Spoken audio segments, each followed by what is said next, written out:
we're going to be changing out the front brakes because we have none. I'm a little tired today, but you know, got to do what we got to do. I thought you said right? I was going to remove all these plastics. No, it's okay. I mean, no, listen. I'll take a break. I will take a break, no problem. Okay. Help yourself.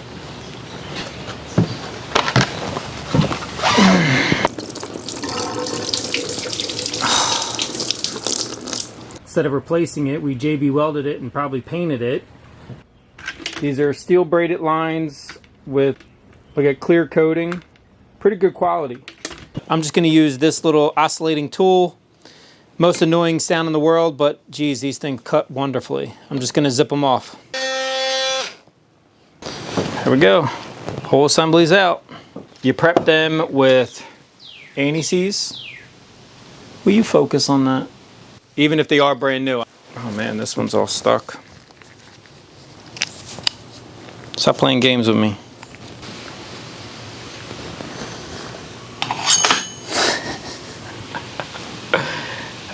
Put a little anti-seize on your nut, on your bolts.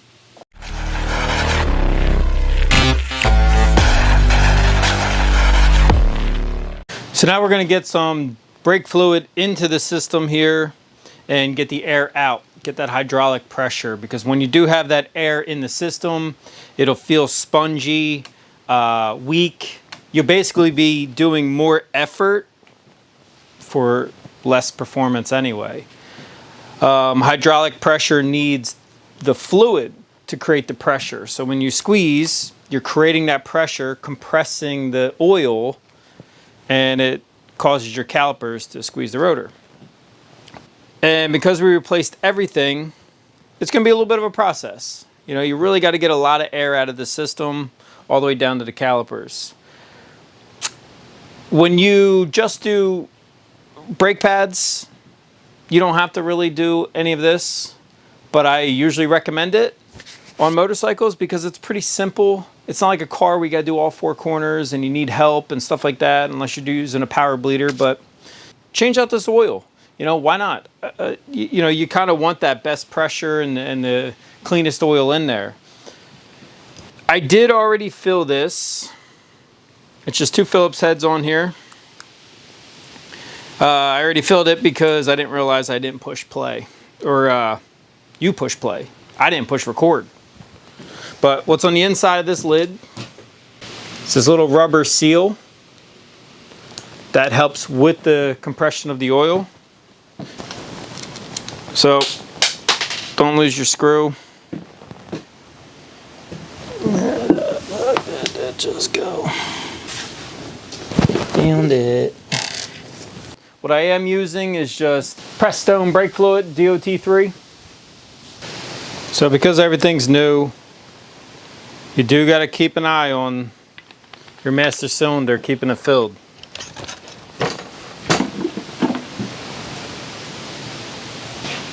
Lid on, pump it. There's a lot of air in the system.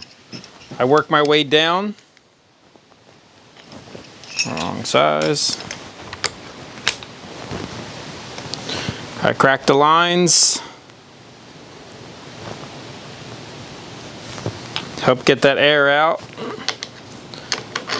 Keep the lever in. Tighten it back up. If I let go of this lever, it's going to pull air in.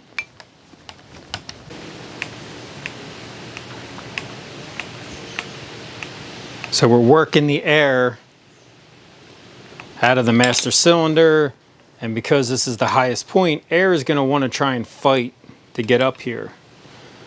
So I'm just kind of letting the air bubbles come out right here, and then some of the smaller ones are getting out at the top. So that's all we're doing here is cracking this loose, giving her a squeeze, helping get all that air, keep that lever in.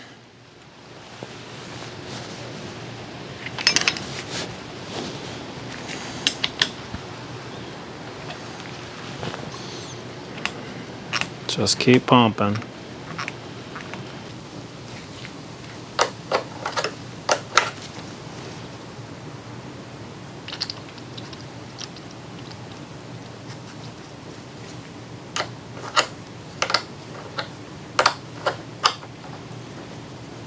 Down to the bleeder.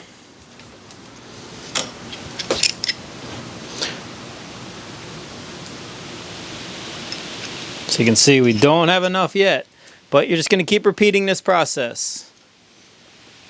Or go get a vacuum bleeder, and that'll kind of help pull the fluid through.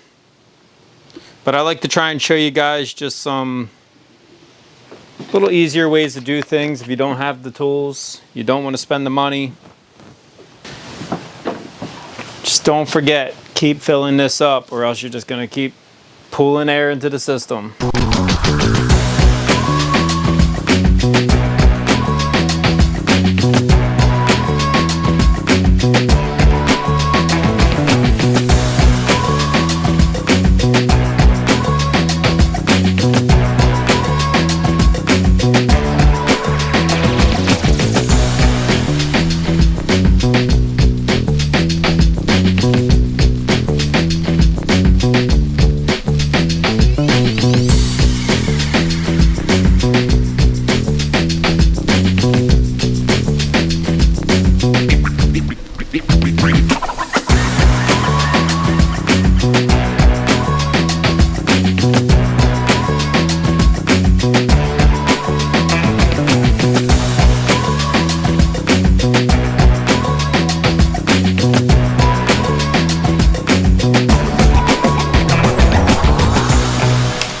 So just be patient with the process. Take your time. It's going to take some time. It's a lot of air to get out.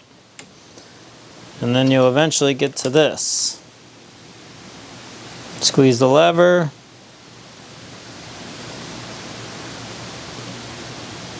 And we don't really have any more air bubbles coming out. Tighten it back up. Don't forget to clean everything up. Get all that oil off of the caliper, off of the rotor.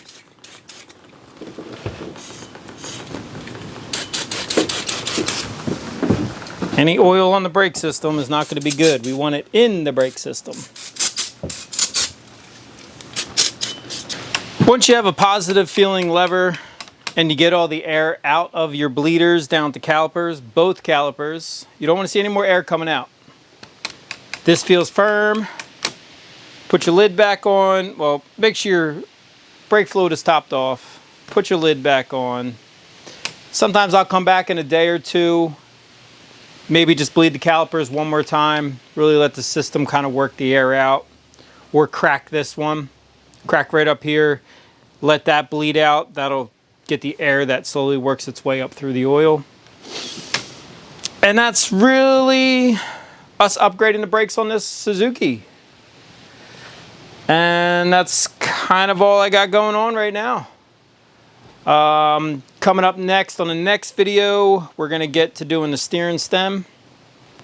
Placing those bearings, getting that all up to par. And yeah, I don't know. So if you're new to the channel or you haven't subscribed yet, please, if you got a Gmail, hit that subscribe button. Help us keep growing. We just passed 100. I appreciate that. Let's keep it going. That's all I got. I'm kind of rambling on here, but thanks for watching. I'll see you on the next one. Later.